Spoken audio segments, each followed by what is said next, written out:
New Treasure Seekers by Edith Nesbit. Chapter 6. The Intrepid Explorer and His Lieutenant.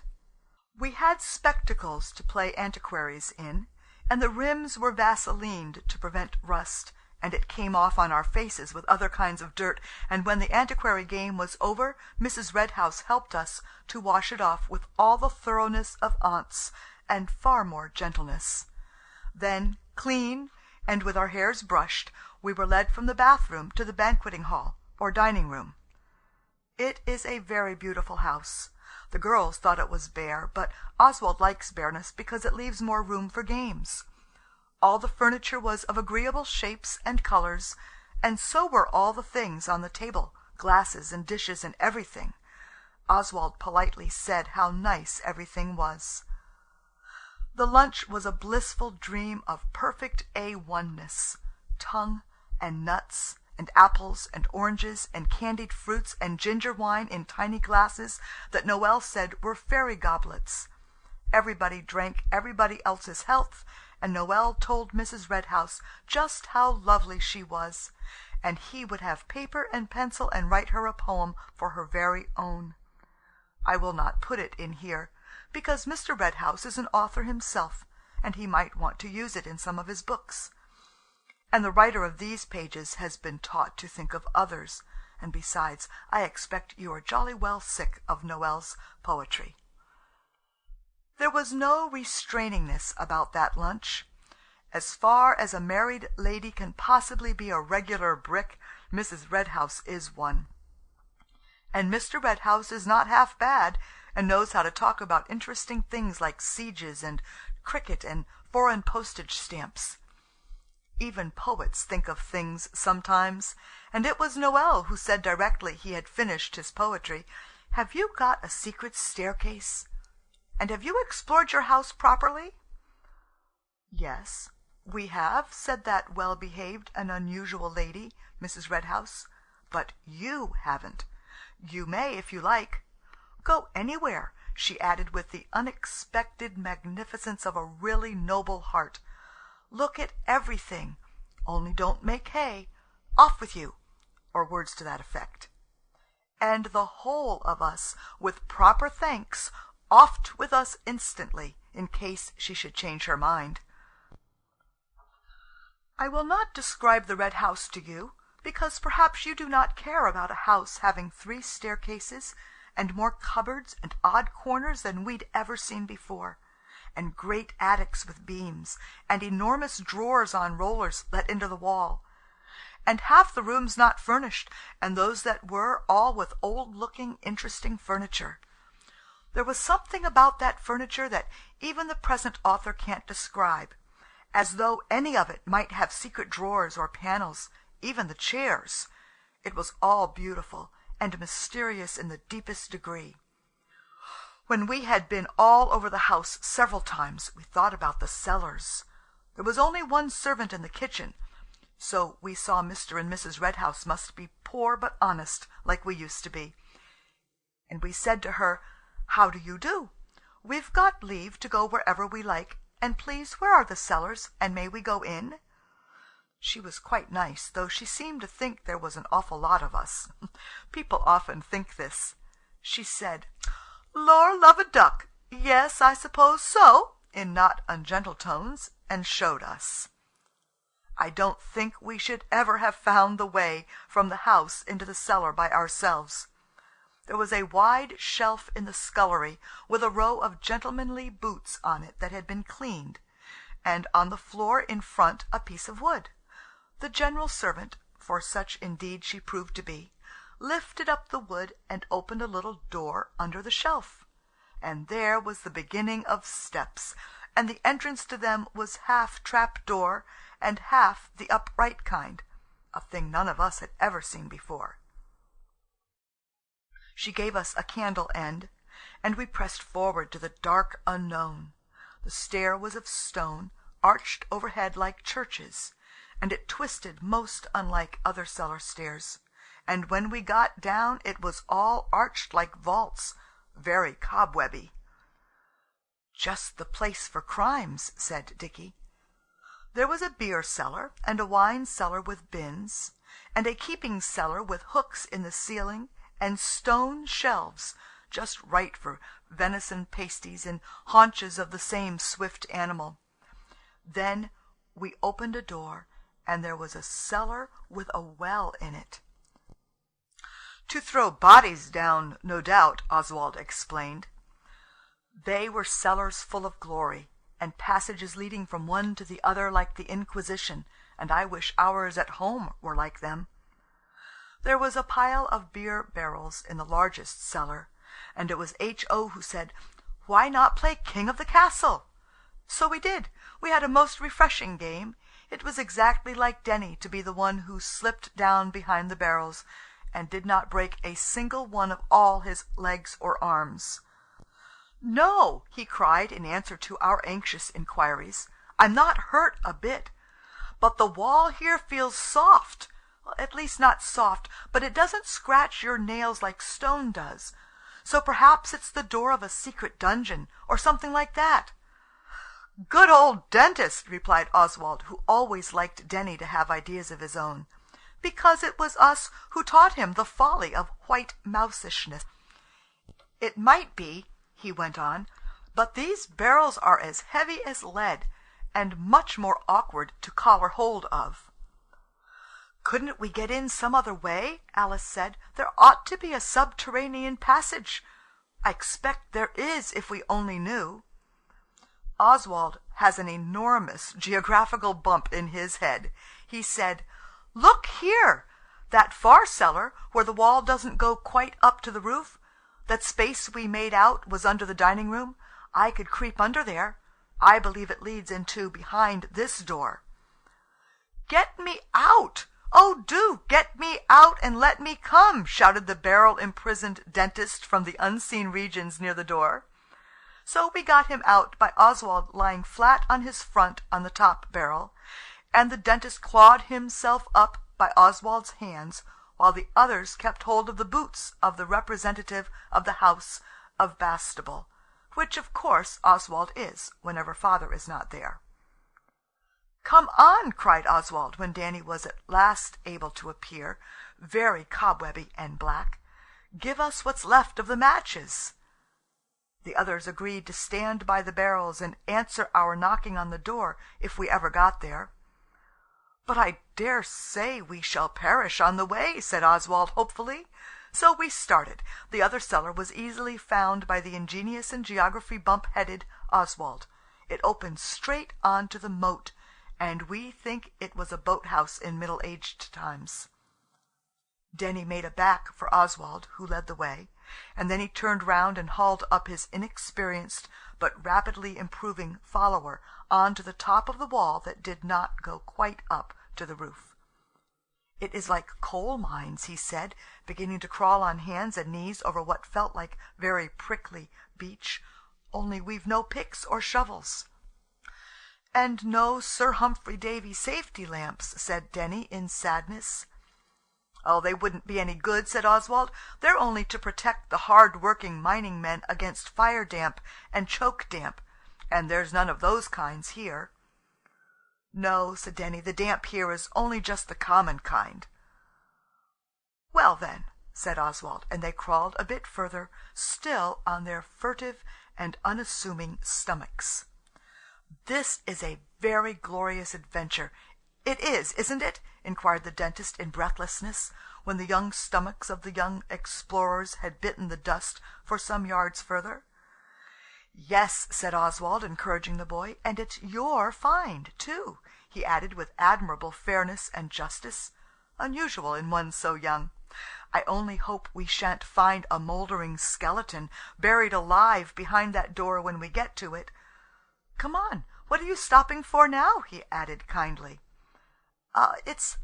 It's only cobwebs in my throat," Denny remarked, and he came on, though slower than before. Oswald, with his customary intrepid caution, was leading the way, and he paused every now and then to strike a match, because it was pitch dark, and at any moment the courageous leader might have tumbled into a well or a dungeon, or knocked his dauntless nose against something in the dark. "It's all right for you," he said to Denny, when he had happened to kick his follower in the eye. "You've nothing to fear except my boots, and whatever they do is accidental, and so it doesn't count. But I may be going straight into some trap that has been yawning for me for countless ages." "I won't come on so fast, thank you," said the dentist. "I don't think you've kicked my eye out yet." So they went on and on, crampedly crawling on what I have mentioned before, and at last Oswald did not strike the next match carefully enough, and with the suddenness of a falling star his hands, which, with his knees, he was crawling on, went over the edge into infinite space, and his chest alone, catching sharply on the edge of the precipice, saved him from being hurled to the bottom of it. "Halt!" he cried, as soon as he had any breath again. But alas, it was too late. The dentist's nose had been too rapid, and had caught up with the boot heel of the daring leader. This was very annoying to Oswald, and was not in the least his fault. "Do keep your nose off my boots half a sec," he remarked, but not crossly. "I'll strike a match." And he did, and by its weird and inscrutatious light looked down into the precipice. Its bottom transpired to be not much more than 6 feet below, so Oswald turned the other end of himself first, hung by his hands, and dropped with fearless promptness, uninjured, in another cellar. He then helped Denny down. The cornery thing Denny happened to fall on could not have hurt him so much as he said. The light of the torch, match, now revealed to the two bold and youthful youths another cellar with things in it, very dirty indeed, but of thrilling interest and unusual shapes. But the match went out before we could see exactly what the things were. The next match was the last but one, but Oswald was undismayed, whatever Denny may have been. He lighted it and looked hastily around. There was a door. "Bang on that door! Over there, silly!"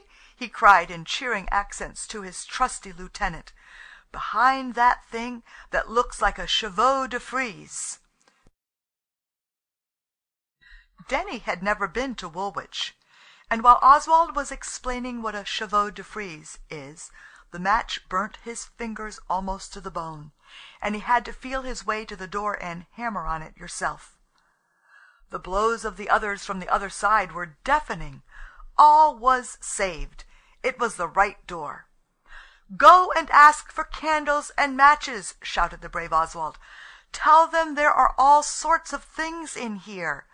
A chevaux de frise of chair legs and—" "A shovel of what?" asked Dickie's voice hollowly from the other side of the door. "Frise," shouted Denny. "I don't know what it means, but do get a candle and make them unbarricade the door. I don't want to go back the way we came."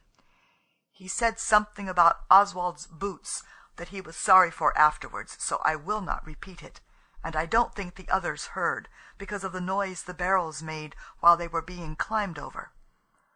This noise, however, was like balmy zephyrs compared to the noise the barrels insisted on making when Dickie had collected some grown-ups and the barrels were being rolled away. During this thunder-like interval, Denny and Oswald were all the time in the pitch dark. They had lighted their last match, and by its flickering gleam we saw a long, large mangle. "It's like a double coffin," said Oswald as the match went out. "You can take my arm if you like, dentist." The dentist did, and then afterwards he said he only did it because he thought Oswald was frightened of the dark. "It's only for a little while," said Oswald in the pauses of barrel thunder, "and I once read about 2 brothers confined for life in a cage so constructed that the unfortunate prisoners could neither sit, lie, nor stand in comfort. We can do all those things." "Yes," said Denny, "but I'd rather keep on standing if it's the same to you, Oswald. I don't like spiders. Not much, that is." "You are right," said Oswald with affable gentleness, "and there might be toads, perhaps, in a vault like this." or serpents guarding the treasure like in the cold lairs. But of course they couldn't have cobras in England. They'd have to put up with vipers, I suppose. Denny shivered, and Oswald could feel him stand first on one leg and then on the other. "I wish I could stand on neither of my legs for a bit," he said. But Oswald answered firmly that this could not be. And then the door opened with a crash, and we saw lights and faces through it, and something fell from the top of the door that Oswald really did think for one awful instant was a hideous mass of writhing serpents put there to guard the entrance. Like a sort of live booby-trap, he explained, just the sort of thing a magician or a witch would have thought of doing. But it was only dust and cobwebs, a thick, damp mat of them. Then the others surged in light-hearted misunderstanding of the perils Oswald had led Denny through, with Mr. Red House and another gentleman, and loud voices and candles that dripped all over everybody's hands, as well as their clothes, and the solitary confinement of the gallant Oswald was at an end. Denny's solitary confinement was at an end, too, and he was now able to stand on both legs and to let go the arm of his leader, who was so full of fortitude. "This is a find," said the pleased voice of Mr. Red House. "Do you know we've been in this house 6 whole months and a bit, and we never thought of there being a door here." "Perhaps you don't often play king of the castle," said Dora politely. "It is rather a rough game, I always think." "Well, curiously enough, we never have," said Mr. Red House, beginning to lift out the chairs, in which avocation we all helped, of course. "Nansen is nothing to you. You ought to have a medal for daring explorations," said the other gentleman. But nobody gave us one, and of course we did not want any reward for doing our duty, however tight and cobwebby. The cellars proved to be well stocked with spiders and old furniture, but no toads or snakes, which few, if any, regretted. Snakes are outcasts from human affection. Oswald pities them, of course. There was a great lumpish thing in 4 parts that Mr. Red House said was a press, and a ripping settle, besides the chairs and some carved wood that Mr. Red House and his friend made out to be part of an old 4-post bed. There was also a wooden thing like a box, with another box on it at one end, and H.O. said, "You could make a ripping rabbit hutch out of that." Oswald thought so himself. But Mr. Red House said he had other uses for it, and would bring it up later. It took us all that was left of the afternoon to get the things up the stairs into the kitchen. It was hard work, but we know all about the dignity of labour. The General hated the things we had so enterprisingly discovered. I suppose she knew who would have to clean them. But Mrs. Red House was awfully pleased and said we were dears. We were not very clean dears by the time our work was done, and when the other gentleman said, "Won't you take a dish of tea under my humble roof?" the words, "like this," were formed by more than one youthful voice. "Well, if you would be happier in a partially cleansed state," said Mr. Red House, and Mrs. Red House, who was my idea of a feudal lady in a castle, said, "Oh, come along, let's go and partially clean ourselves. I'm dirtier than anybody, though I haven't explored a bit. I've often noticed that the more you admire things, the more they come off on you." So we all washed as much as we cared to, and went to tea at the gentleman's house, which was only a cottage, but very beautiful. He had been a war correspondent, and he knew a great many things, besides having books and books of pictures. It was a splendid party. We thanked Mrs. R.H. and everybody when it was time to go, and she kissed the girls and the little boys, and then she put her head on one side and looked at Oswald and said, "I suppose you're too old?" Oswald did not like to say he was not. If kissed at all, he would prefer it being for some other reason than his being not too old for it. So he did not know what to say, but Noël chipped in with, You'll never be too old for it, to Mrs. Red House, which seemed to Oswald most silly and unmeaning, because she was already much too old to be kissed by people unless she chose to begin it. But every one seemed to think Noël had said something clever, and Oswald felt like a young ass. But Mrs. R.H. looked at him so kindly and held out her hand so queenily that, before he knew he meant to, he had kissed it like you do the queens. Then, of course, Denny and Dicky went and did the same. Oswald wishes that the word kiss might never be spoken again in this world. Not that he minded kissing Mrs. Red House's hand in the least, especially as she seemed to think it was nice of him to. But the whole thing is such contemptible piffle. We were seen home by the gentleman who wasn't Mr. Red House, and he stood a glorious cab with a white horse who had a rolling eye, from Blackheath station. And so ended one of the most adventuring times we ever got out of a play beginning. The time ended as the author has pointed out, but not its resultingness. Thus we ever find it in life. The most unharmful things, thoroughly approved even by grown-ups, but too often lead to something quite different, and that no one can possibly approve of, not even yourself, when you come to think it over afterwards, like Noël and H.O. had to. It was but natural that the hearts of the young explorers should have dwelt fondly on everything underground, even drains, which was what made us read a book by Mr. Hugo all the next day. It is called The Miserables in French, and the man in it, who is a splendid hero, though a convict and a robber and various other professions, escapes into a drain with great rats in it, and is miraculously restored to the light of day, unharmed by the kindly rodents. N.B. Rodents means rats. When we had finished all the part about drains, it was nearly dinner-time, and Noël said quite suddenly in the middle of a bite of mutton, "The Red House isn't nearly so red as ours is outside. Why should the cellars be so much cellarier?" "Shut up, H.O.," for H.O. was trying to speak. Dora explained to him how we don't all have exactly the same blessings, but he didn't seem to see it. "It doesn't seem like the way things happen in books," he said. "In Walter Scott it wouldn't be like that, nor yet in Anthony Hope. I should think the rule would be the redder, the cellarier. If I was putting it into poetry, I should make our cellars have something much wonderfuller in them than just wooden things. H.O., if you don't shut up, I'll never let you be in anything again." "There's that door you go down steps to," said Dicky. "We've never been in there. If Dora and I weren't going with Miss Blake to be fitted for boots, we might try that." "That's just what I was coming to. Stow it, H.O.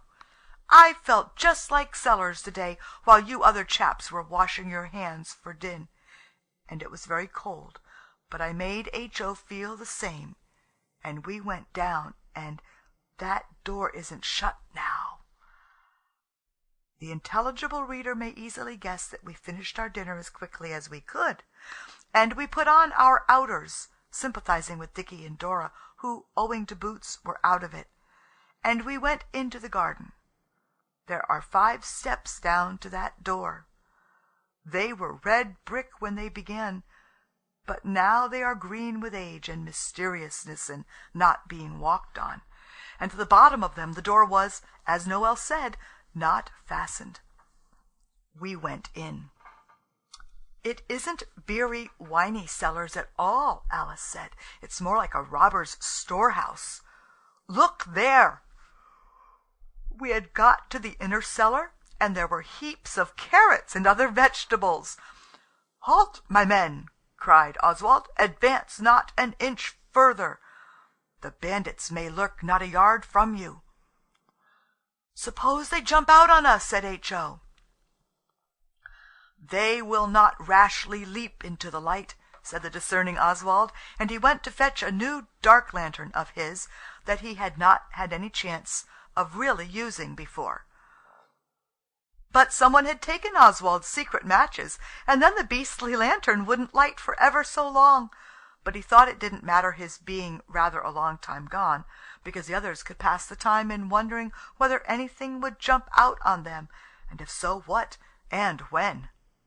So when he got back to the red steps and the open door and flashed his glorious bull's eye round, it was rather an annoying thing for there not to be a single other eye for it to flash into. Every one had vanished. "Hullo!" cried Oswald, and if his gallant voice trembled, he is not ashamed of it, because he knows about wells in cellars, and for an instant even he did not know what happened. But an answering hullo came from beyond, and he hastened after the others. "Look out," said Alice, "don't tumble over that heap of bones." Oswald did look out. Of course he would not wish to walk on anyone's bones.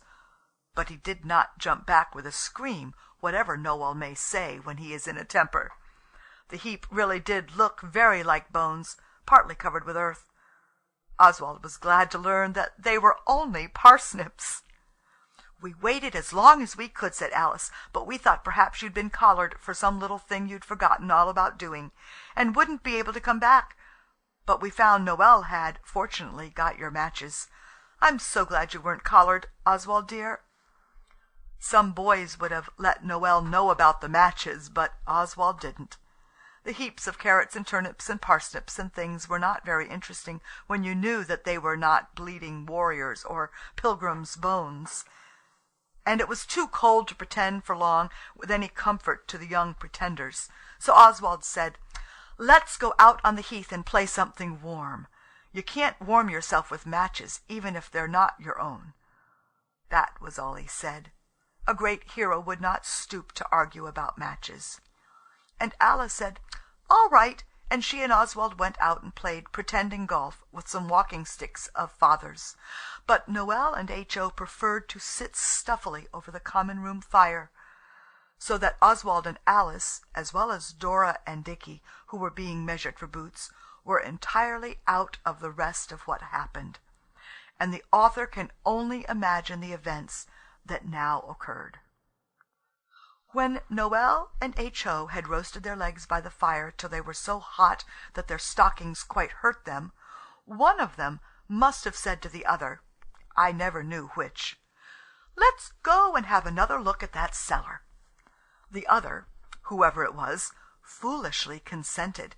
So they went, and they took Oswald's dark lantern in his absence, and without his leave.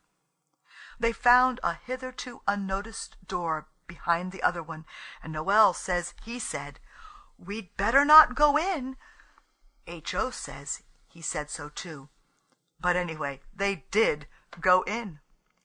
They found themselves in a small vaulted place that we found out afterwards had been used for mushrooms. But it was long since any fair bud of a mushroom had blossomed in that dark retreat. The place had been cleaned and new shelves put up, and when Noel and H.O. saw what was on these shelves, the author is sure they turned pale, though they say not. For what they saw was coils and pots and wires, and one of them said, in a voice that must have trembled, "It is dynamite, I am certain of it. What shall we do?" I am certain the other said, "This is to blow up father because he took part in the Lewisham election, and his side won." The reply, no doubt, was, "There is no time for delay. We must act. We must cut the fuse, all the fuses. There are dozens." Oswald thinks it was not half bad business. Those two kids, for Noel is little more than one, owing to his poetry and his bronchitis, standing in the abode of dynamite and not screeching, or running off to tell Miss Blake, or the servants, or any one, but just doing the right thing without any fuss. I need hardly say it did not prove to be the right thing, but they thought it was. And Oswald cannot think that you are really doing wrong if you really think you are doing right. I hope you will understand this. I believe the kids tried cutting the fuses with Dick's pocket-knife that was in the pocket of his other clothes, but the fuses would not, no matter how little you trembled when you touched them. But at last, with scissors and the gas pliers, they cut every fuse. The fuses were long, twisty wire things covered with green wool, like blind cords. Then Noël and H.O., and Oswald for one thinks it showed a goodish bit of pluck, and policemen have been made heroes for less, got cans and cans of water from the tap by the greenhouse, and poured sluicing showers of the icy fluid in among the internal machinery of the dynamite arrangement, for so they believed it to be.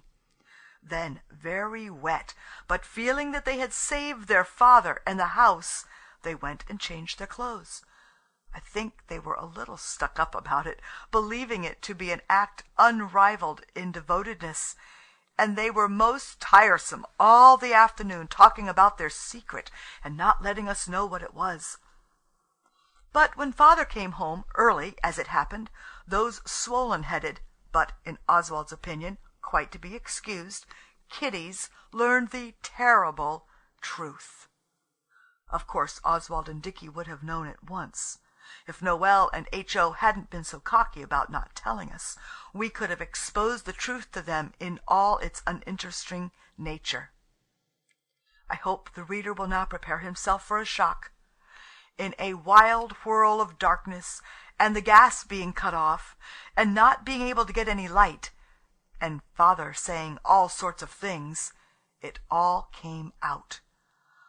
Those coils and jars and wires in that cellar were not an infernal machine at all. It was, I know you will be very much surprised, it was the electric lights and bells that father had had put in while we were at the Red House the day before. H.O. and Noël caught it very fully, and Oswald thinks this was one of the few occasions when my father was not as just as he meant to be. My uncle was not just either, but then it is much longer since he was a boy, so we must make excuses for him.